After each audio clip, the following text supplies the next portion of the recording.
Hi, I'm James from Chaosium. I sat down with Jeff Richard, who is the creative director of Chaosium, and we talked about miniatures in tabletop role-playing games versus theater of the mind. I started off the interview by asking Jeff to explain why, in general, Chaosium games don't seem to use miniatures as much as some other TTRPGs out there. I'll jump across to the interview in just a moment, but first, please subscribe to the Chaosium YouTube channel, and thanks for watching. Well, the funny thing is Greg generally played games with miniatures. So he had a collection of Pendragon miniatures, and I used to sometimes think that Pendragons in the previous versions of Pendragon had a very skirmishy battle system, and I always figured that was because it gave him an opportunity to get all of his Pendragon Arthurian miniatures out. For me, I can't speak to everybody. I think it's sort of a coincidence. I don't think within the old Chaosium designers, I don't think Sandy was ever a big user of miniatures for tactical purposes. I never really was. I suspect that David Larkins over at Pendragon, and I know Jason Gerald doesn't have a big minis collection, and nor does Mike Mason. So I think part of it also just kind of comes down to the preference of the people that are doing the designing, which is one of those things on how games don't just develop for reasons where people sat back and look at what the market suggests and what's the best way for us to optimize making the largest splash. In general, people write games that go along and coincide with things that they find interesting and in a style and play them in a style that they find interesting. So that was a really long and convoluted way to say, I don't think there was any rational reason why most of the games ended up being theater of the mind. Before we jump into theater of the mind, I'd love to know, do you think that TTRPGs and individual TTRPGs have to be either theater of the mind or tactical miniature, or is there a happy medium? I think in general, most games can be played either with miniatures or with theater of the mind. Now, it's going to get interesting with virtual tabletop, as virtual tabletop is putting a really strong assumption that people want to have these battle maps to show where their characters are all in the field. But even Dungeons and Dragons, and I shouldn't say even Dungeons and Dragons, but Dungeons and Dragons 4th edition, which was in many ways one of the more skirmishy games in terms of the importance of knowing the position of the character and whatnot, even that can be played pretty easily, theater of the mind. I guess you could go back to some of the early Steve Jackson games like Melee, and those really couldn't be done theater of the mind, but those were also really, at the end of the day, they were skirmish games. They weren't, or individual combat games. They weren't really role-playing games. If I'm somebody who has never played a game that has been theater of the mind focused, how would you sell me on it? How would you tell me all of the fantastic things that style of gaming can achieve? Well, theater of the mind is allows you to do anything that your imagination is capable of envisioning. It's one of the great advantages over tactical miniatures. At the end of the day, although anything can represent your character, you tend to want to have a miniature that is somewhat similar to how you imagine your character. And once you go down that step, you tend to want to have miniatures that reflect the various adversaries. I mean, you can always do what I used to do in college, which is you could draw stick figures and move them around on the map. But the great advantage that theater of the mind has is that you have an infinite special effects budget. You can imagine it's whatever you can imagine it to be. What are some of the downsides of using theater of the mind? Well, the downside of the theater of the mind is that if accurate issues of range, of movement speeds, of facing, is really important. Well, that's really hard to just keep in your head. If you say theater of the mind works best in a game, basically your standard Call of Cthulhu combat. You don't worry that much about whether you are in pistol range. You're able to generally assume that, okay, I'm within 20 yards or 20 meters of my opponent. I shoot them with my gun. I don't really need to think carefully about the positioning. Or similarly, how a lot of people like myself tend to play RuneQuest. We tend to abstract some of the things of movement, and then theater of the mind works really well. But if you have a game where movement and positioning really matter tremendously, then that's really hard to do with theater of the mind. How do you do theater of the mind well? What tips do you have for GMs who are going to involve it in their games?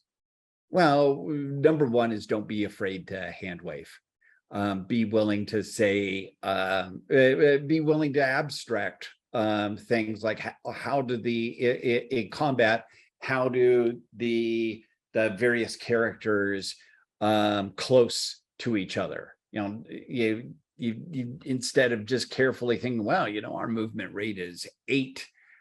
We can move at a movement of 8 meters and we're 20 meters away. This, say, okay, you guys can all get together and next round you guys will everybody will be fighting. Be willing to abstract the combat a little bit to get into what in most of the games that I've ever run, what people enjoy doing in the combat is they enjoy, well, I attack them with a sword. No, I parry them. I'm going to cast a rune spell. And the advantage that the theater of the mind has is that then everybody who's playing the game gets to have their own mental image of what's going on. And that mental image is often far cooler than what we would do if we put this down on a sheet of paper and drew out lines and moved our figures around, because we can imagine, these thunderbolt spells coming down or people slinging hailstones and things that don't actually make any sense. When you try to get it down to concrete, can make a tremendous amount of sense and be a tremendous amount of fun when you abstract it out in theater of the mind. So I for one, I greatly prefer using theater of the mind for gaming. Even when I game electronically, I in truth, I actually tend to use Zoom for playing online rather than have something that has a battle map, because it isn't particularly necessary. In the same way that you have different styles of games that might use tactical miniatures or might use theater of the mind, I know that there's different styles of theater of the mind. People like hearing descriptions in different ways. Some people might want very detailed descriptions from the GM. Other people might want to have more player input. Yep. Can you talk about some of those ranges, some of those different styles of theater of the mind? Yes, there is a tremendous range of styles. I for one, I tend to present the situation, provide description, and then let the players respond to that, sometimes ask for additional details, but I try to give verbally as much information as I think that their characters would have, and then maybe even throw a little bit extra because their characters are probably more competent on handling these circumstances than most of us Western urbanites are in comparison. But on the other hand, I've played in some great games with Robin Laws. Now, Robin does funny accents. He talks all first person. When his NPCs speak, they all speak in the first. They speak in the first person, and he also gets the players to ask more questions and pull information out of him. And then there's folk that treat theater of the mind almost as if it's improv theater. where it's really dependent upon all the players involved to be able to set the scene and describe what's going on. And all of these are completely valid approaches. I end up with the approach that I have largely because that's what I know how to do and what's always worked for me, but there's no reason not to do different approaches. Tactical miniatures can be seen as a TTRPG accessory in a way, and so can a lot of things like candles you put at your table, or even the music that you play in the background. Do you have advice about how you can use some of these things to enhance your theater of the mind? I have really tried in the past to do those sorts of props, and for me, they've never worked very well. Part of that is that I've had a few games where I've thrown soundtracks on periodically to get the vibe, but those have been usually games set in the real world, so that the music, for instance, a few years ago, I was playing a Nephilim game, and one of the sessions took place in Studio 54. So I was playing some music from the 1970s to get everybody kind of thinking about what sort of stuff would be going on there. But if I'm playing RuneQuest, there isn't really, I don't have a soundtrack of Gloranthan music, and just throwing on some Celtic folk music doesn't do it for me. But for other people, it does. Similarly, for Call of Cthulhu, if I'm doing a game set in the 1920s, I once tried to put on a soundtrack of 1920s band standards, and we got sick of it after a while. That being said, when I've played games then set in Berlin in the 1920s, I picked up a copy of the soundtrack to the Babylon Berlin series, and that worked really well because that carried us on. So it can be really hit or miss. I know some people that are great with those sorts of props. For me, they work a little bit and then we discard them. So what is it exactly about theater of the mind that caught you? Why is it the perfect thing for you? It's easy. It requires the minimal amount of preparation. I don't need to think about putting things carefully onto a battle board or a map.